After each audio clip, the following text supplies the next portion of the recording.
BW20 at checkout, and the price drops to just $16.93. Buy GrabStar's hammer, what a savings. To use your new key, just go to your purchased orders from the drop-down menu to view and copy the key once you get there, and then paste that key into the Windows activation page. Voila! You've got an activated OS that's also eligible for a free upgrade to Windows 11. Alternatively, you can skip the upgrade and buy Windows 11 Pro directly using the same code BW20 to snag the OS for around $23. Activate the key using the aforementioned steps and get the full Windows experience easily and affordably. Thanks again to cvkeyoffer.com. Now back to the main video.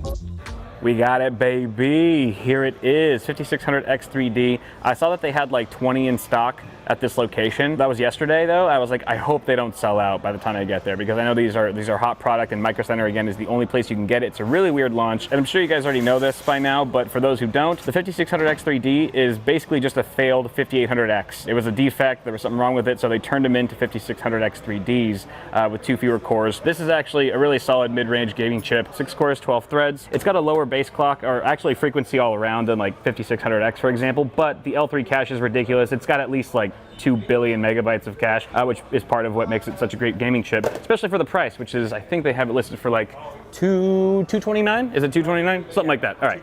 He's been helping me out. Thank you very much. Also, we have the GPU. This is a friend's build, like I said. He really insisted on Nvidia, as I like to call them, Ingredia these days. I was like, why do you want Nvidia so bad? He was like, well, you know, ray tracing, DLSS, I have no soul. So I was like, okay, cool, yeah, we'll go for it. Now, we could go with a 4000 series GPU, but as a lot of you guys already know, those are super overpriced, I think, as well. We're seeing very marginal gains for a lot more money, and it just doesn't make a whole lot of sense. So we are still going with Nvidia though, because that's what my friend wants. 3060 Ti, I think, is a really nice bargain. It's a good value, much better value than the 4060 beneath it and the 4060 Ti above it, and I think we're getting it for around $335. There's no way I would take like an 8% performance bump for $100 more than this getting a 4060 Ti. There's just absolutely no way we're gonna do that. But going back to this guy really quick, my friend who has, like I said, around $1,000 for his budget, he asked me, he was like, how far would $1,000 get me for AM5? Because this is obviously AM4 last gen. He wants the latest and greatest. He was like, how far would $1,000 get me on AM5? I was like, you see this AM5 motherboard box? He's like, yeah. I was like, that's about as far as you'll get. It's super expensive when you consider just how much more pricey the AM5 boards are. Plus you got to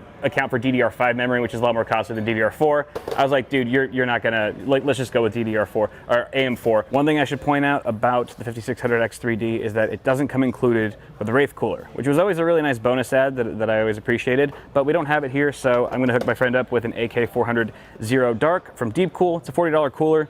Reminds me of the good old, 212, Hyper 212 Evos back in the day from Cooler Master. It's very simple, straightforward, single tower, single fan, but totally blacked out as well, which is what my friend wants, so that's what he's getting. For the case, I'm going with a Lian Li Landcool 216. I've never worked in this case before. I don't even know when it came out. I might have missed this while I took my little hiatus from the channel, but it's got 2 160 millimeter fans at the front. That's fun.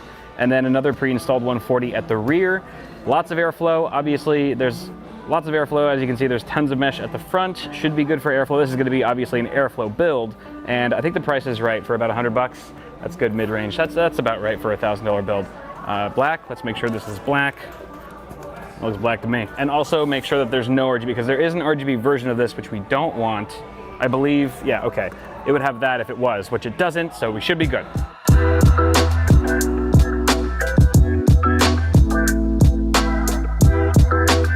All right, we are ready for checkout. One thing I added at the last minute, cable mod cables, sleeved cables. I'm not charging my friend for these. These are on the house. I just don't want him to have an ugly build. How's it going?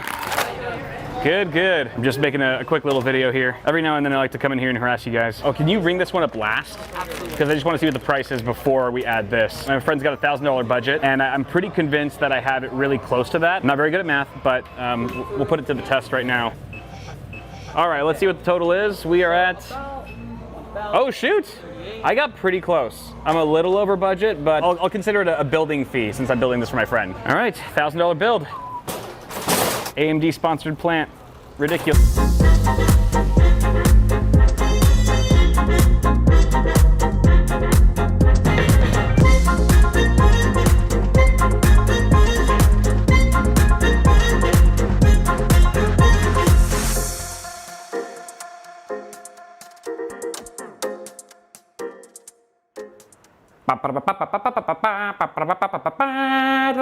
Yeah, build complete. Look at that, it's looking pretty blacked out. Not an ounce of RGB in sight. Or color apart from the little bit of teal that's on the cooler, but I rather like it. It pops a lot because it's just completely void of color elsewhere. There is an LED, a debug LED on the motherboard. I don't know why it's lighting up right now. Hopefully everything's okay. Obviously those larger fan blades allow it to spin at lower RPMs and still deliver the same amount of airflow that a smaller fan would be able to achieve, so that helps acoustics as well. It is very quiet, a lot of air moving through here. One thing I will say about this case is that it does dwarf the components a little bit. The CPU cooler and GPU aren't very large. I mean, this is a 360 Ti after all, and we have a very cavernous mid-tower case here. So it does look a little bit dwarfed. You know, it looks like there's maybe a little bit too much extra room in here, but that's okay, I think, because if my friend does plan to upgrade in the future, within this case, he has a lot of room for more power, right? Bigger GPUs, bigger CPU coolers, even liquid cooling as well, because you have plenty of radiator support. Building in the LandCool 216 was pretty sweet, especially when,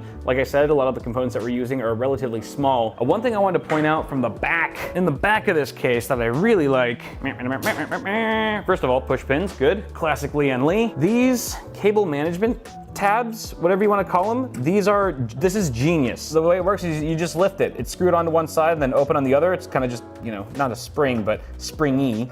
And you just, well, it's getting caught on a screw right now. You just fold it out like that and then pop it back in. It's hard to do with one hand, much easier to do with two.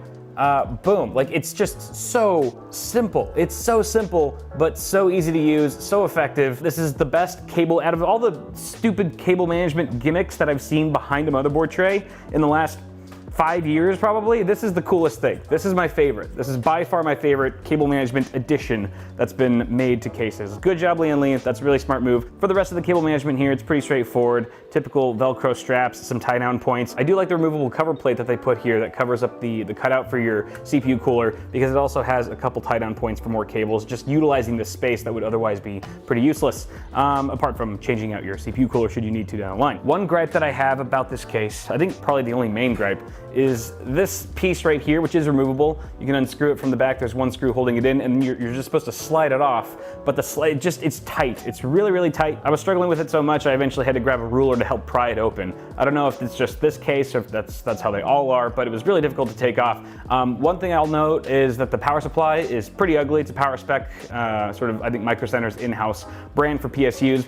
They're reliable enough from what I've heard. I haven't tested them personally, nor do I have the tools to, but I've heard that they're decent units. However, the side of them is kind of an eyesore, especially when you can see it through the side of your case. So what I did was I just covered it up with electrical tape, which is a super ghetto method, but it works because you can't really see it whatsoever behind the mesh panel here. So it just looks like completely blacked out. Overall, I think this is a pretty solid build for $1,000 here in the middle of 2023, but don't take my word for it. Let's see the frame rates. All right, so I ran 3 games, didn't go super crazy or anything, didn't want to spend the whole day benchmarking, but this should give us a pretty good idea of how the system's performing. I tested at both 1080p as well as 1440p. God of War at 1080 high settings, I was seeing anywhere between 100 and 120 frames per second, which is super playable.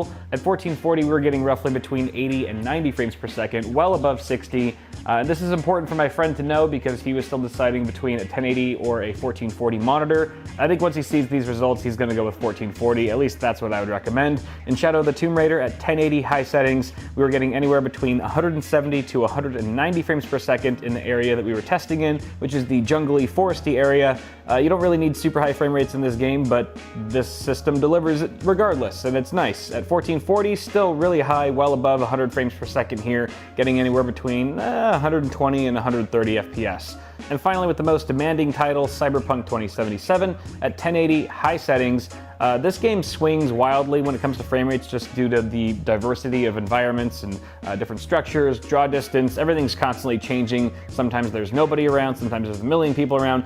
So I was seeing dips into the 90s when it was a really congested part of town, part of the city, all the way up to 150 when it's a bit more remote. But I would say average, if I had to ballpark it, maybe roughly around 120 frames per second, just driving through the city and on the outskirts. At 1440, same deal, dips into the 60s, all the way up to 100, but the rough average I was seeing was between 70 and 80 frames per second, which is still super solid for this game. Ray tracing wasn't enabled, but neither was DLSS, so kind of a wash there. And when it comes to temperatures, this thing was staying super cool with the side panels on and all that jazz. CPU wasn't getting hotter than 58C, and then on the RTX 3060 Ti, we weren't seeing any hotter than 68C. So high 50s for the CPU, high 60s for the GPU. We're getting well over 100 FPS in all these titles at 1080 and well above 60 FPS at 1440. I'd say that's a win.